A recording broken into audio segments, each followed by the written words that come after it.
There's no place like home. Too black, too strong, you are home. Yes. You're off hotel, you are good, you are home. Yes. Tell people back home, they need to come back home. Elmina Castle.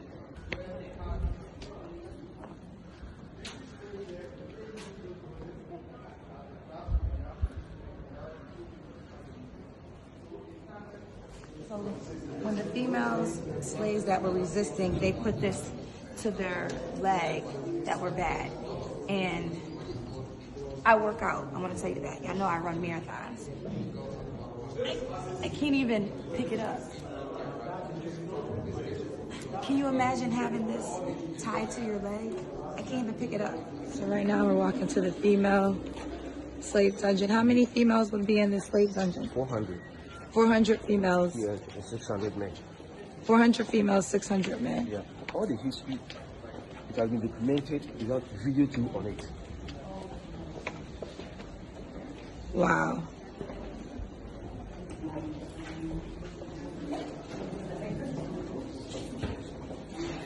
You can feel the spirit as you're walking through. This is the female, the second female dungeon. As you can see, there's no light. They had to go to the bathroom on the floor. This is the original floor that they slept on. There was no mats, no air. Women would die just because they couldn't breathe. This was the only source of air that they had to come in. On the other side was guns. Can you imagine sleeping in here for months? So the female slaves that survived, this was where they went. Their last walk. They call it the point of no return because they would go down there and you would never see them again. And that's when they would be traded off to be slaves. Can you imagine trying to survive this? Can you imagine? You can't imagine, and that's why Black people are so resilient, because our ancestors who made it through, their blood is in our bloodlines, and that's why we're so strong. This is incredible. Dungeon, that the cell, they kept the ones who tried to escape in. As you can see, it's the size of a small bedroom.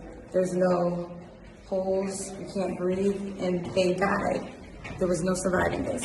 And they knew that when they put them in there. It's the tunnel for the middle slaves that they had to walk through.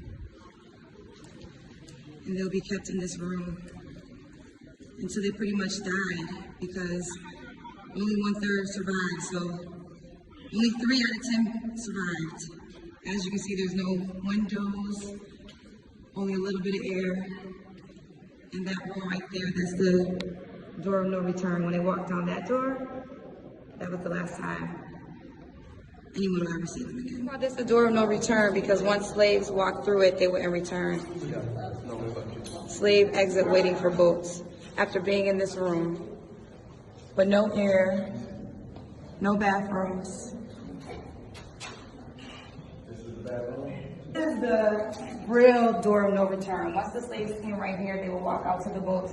Now you can see this is like, I could barely fit through this.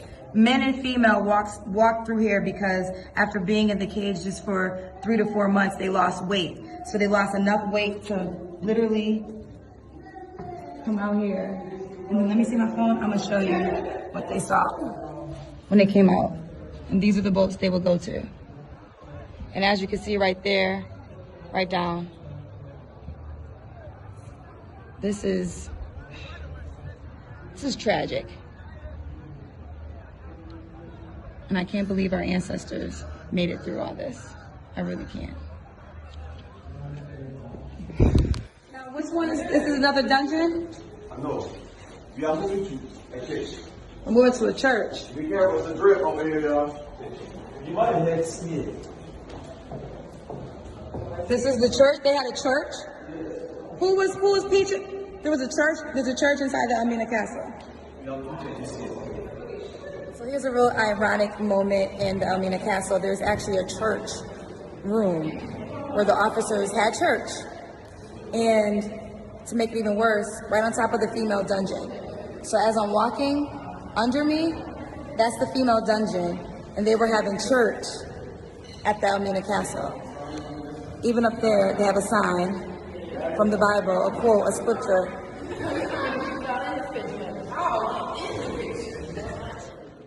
But I want you to see this right here. Elmina Castle.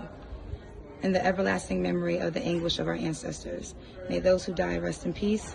May those who return find their roots. May humanity never again perpetrate such injustice against humanity. We the living vow to uphold this.